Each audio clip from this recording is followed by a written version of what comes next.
Starting next week on BBC One, a new series of police follows the plainclothesmen of No. 5 Regional Crime Squad engaged in Operation Carter. The evidence of 3 supergrasses began the biggest operation in Regional Crime Squad history to round up a network of top London criminals. Depositions. Some of them could be recognised, some of them phrases on it, Copley, White, Wright. For months, the whole operation was filmed in conditions of total secrecy, but now the story can be told. In the new Radio Times, 2 detectives speak out about their job and state their opinion of the BBC Police series. And there's a traveller's tale to tell when Simon, Sarah and Peter return from Expedition Canada for a new series of Blue Peter on Mondays and Thursdays beginning next week. Leaf through their holiday snaps in the pages of the new Radio Times. Then turn to the back page where the new strip cartoon is the wonderful Willo the Wisp. What a rotten programme. I'll rotten programme him. Animation and imagination in the new Radio Times. This is BBC One. And now the news headlines from John Humpheries.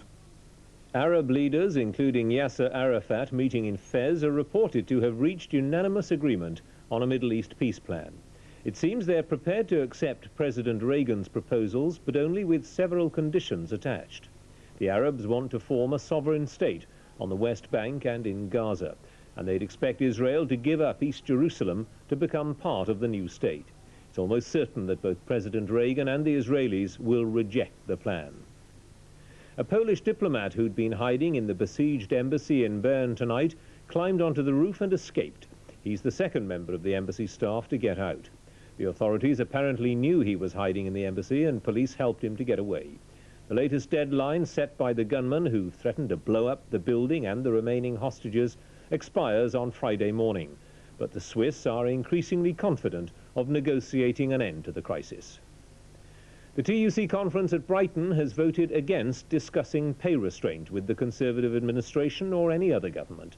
The decision means there's no chance of forming an incomes policy with any future Labour or Alliance government.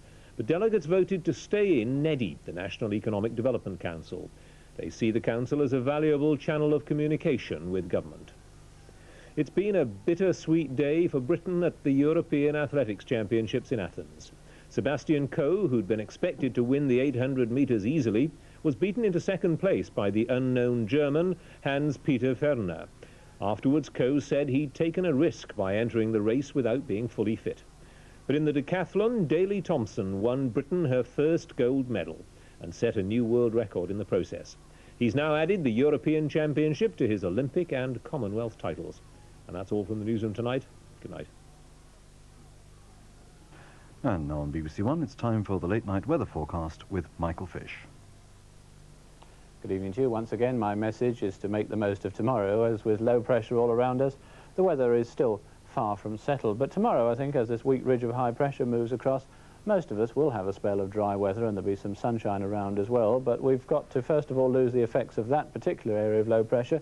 That'll go overnight, but already another one brewing up on the horizon. The warm front from that one will be pushing in towards northern areas during the latter part of tonight and through tomorrow. But it'll be a very weak affair, I think. It'll keep the weather cloudy, but perhaps not more than just the odd spot of rain. And it's the cold front that we're going to have to wait for. That'll bring quite a bit of rain down across most parts of the country during the course of Friday, although perhaps not getting to the southeastern corner until Saturday, and then a change to cooler weather with some showers around. Still, that's a long way off. Let's now look at the picture for midday tomorrow, when the process is, of course, only just beginning, and we still have relatively high pressure close to the southeastern corner, but those fronts are moving in, and the weak warm front crossing, as you see, the north of the country. But back to tonight now, and for most places it'll be a fine, dry night with well-broken cloud, a little bit on the misty side, and certainly misty and murky in many of these western areas where the cloud will thicken as the night goes on, and just here and there may be the odd spot of light rain and drizzle as well. And then tomorrow, well, much of that western slice, including the north of Scotland, looks set for a pretty cloudy day, I think. Maybe just here and there in the more sheltered spots, the odd bright interval, but mostly staying cloudy, and perhaps just 1 or 2 spots of rain and drizzle around as well. Most of that in western Scotland, the Lake District and Northern Ireland, where as the day goes on, it'll also become pretty windy. In the east of Scotland and the northeast of England, perhaps a little bit of rain around to begin with, but there the weather tending to brighten up as the day goes on. And most central and eastern parts of England and the Channel Islands, a bright day. There may be some patchy cloud around, but if anything, rather more in the way of sunshine than there was today, and as a result turning out warmer as well. 22 centigrade 72 Fahrenheit. Well, that's all from me. A very good night to you. Now let's take a quick look at tomorrow evening on BBC One. There's more from the European Athletics Championships at 6:40, which is later than the time shown in Radio Times. Then at 7:25, Top of the Pops, and at 8 o'clock, a new series of Wildlife on One. This first programme's about the bat that cracked the frog code, a cunning little creature which has developed a way of homing in on its prey. At 8:30, Peter Davison and Robert Glenister return for a new series of escapades as Brian and Steve in Sink or Swim. Then at 9:30, after the news, a new drama serial, Claire, the story of a teenage girl who goes to foster parents after 8 years in care.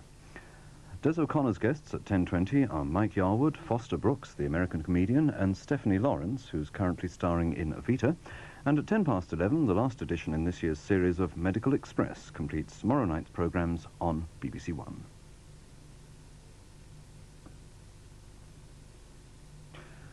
Now, just before we go, may I remind you that tomorrow's prom celebrates the 60th anniversary of the BBC with an all-English evening, including a specially commissioned piece by Richard Rodney Bennett called Anniversaries, and also works by Vaughan Williams, Elgar and Walton.